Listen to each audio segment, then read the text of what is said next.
جی ناظرین، اس وقت میں موجود ہوں مسجد قباء میں۔ اس مسجد کو خاص فضیلت حاصل ہے کیونکہ یہ اسلام کی سب سے پہلی مسجد ہے۔ آپ صلی اللہ علیہ وسلم جب مکہ مکرمہ سے ہجرت کر کے مدینہ منورہ پہنچے تو یہاں آپ نے آ کر قیام کیا اور اس مسجد کی تعمیر فرمائی۔ ناظرین، میں ہوں چودھری سرفراز احمد اور آپ دیکھ رہے ہیں SPN سعودی پاک نیوز۔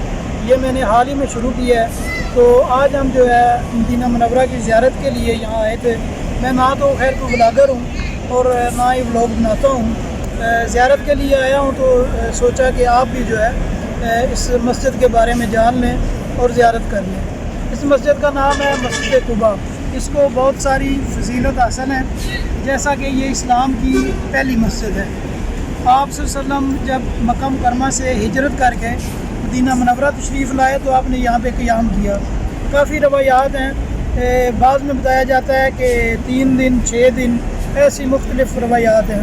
تو آپ نے یہ مسجد جو ہے وہ تعمیر فرمائی، اور اس مسجد کی اور بھی فضیلت ہے، جیسے کہ مدینہ منورہ میں رہنے والے لوگوں نے آپ صلی اللہ علیہ وسلم سے آپ کی خدمت میں گزارش کی کہ یا نبی اللہ، جو مکہ مکرمہ کے لوگ ہیں وہ تو مکہ مکرمہ کے اطراف سے جہاں پہ میقات ہیں وہاں سے احرام باندھ کر عمرہ ادا کر لیتے ہیں، وہ یہ سعادت حاصل کر لیتے ہیں۔ تو ہمارے لیے تھوڑا مشکل ہے، کیونکہ تب پرانے وقتوں میں سفر جو ہے وہ اونٹوں پہ یا پیدل کیا جاتا تھا، کہ جو بندہ اپنے گھر سے باوضو ہو کر صاف ستھرے کپڑے پہن کر اس مسجد میں 2 نفل نماز پڑھے گا، اس کو جو ہے وہ مقبول عمرے کا ثواب ملے گا۔ تو اس لیے باقی بھی اور بھی کافی فضیلت ہے اس مسجد کی، جیسا کہ یہ آپ صلی اللہ علیہ وسلم نے اپنے ہاتھوں سے تعمیر فرمائی۔ تاریخ میں بتایا جاتا ہے کہ آپ صلی اللہ علیہ وسلم ایسے پتھر اٹھاتے تھے کہ یہاں سے پیٹ سے لگ کے آپ کی داڑھی مبارک کو ٹچ کرتا تھا پتھر۔ تو صحابہ اکرام نے فرمایا یا رسول اللہ، یہ آپ ہمیں اٹھانے دیں۔ تو آپ صلی اللہ علیہ وسلم نے فرمایا نہیں، آپ باقی کے کام دیکھیں، یہ جو ہے یہ میں خود ہی کروں گا۔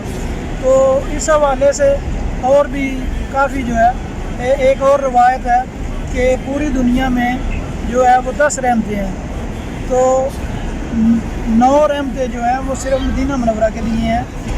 4 مساجد ہیں، مسجد اقصیٰ، مسجد حرمین مشریفین، اور ان کے بعد جو ہے وہ اس مسجد کو بہت زیادہ فضیلت حاصل ہے۔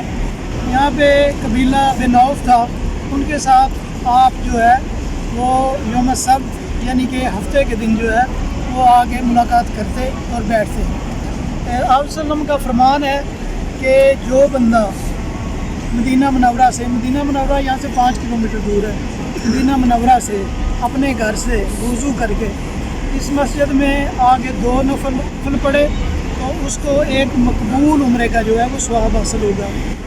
تو آپ ہمارے ساتھ رہیے، اور گزارش ہے جو لوگ میرے ویور جو ہیں وہ میرے چینل پہ نئے ہیں تو میرا چینل سبسکرائب کریں، شیئر کریں۔ بہت شکریہ، ساتھ رہیے۔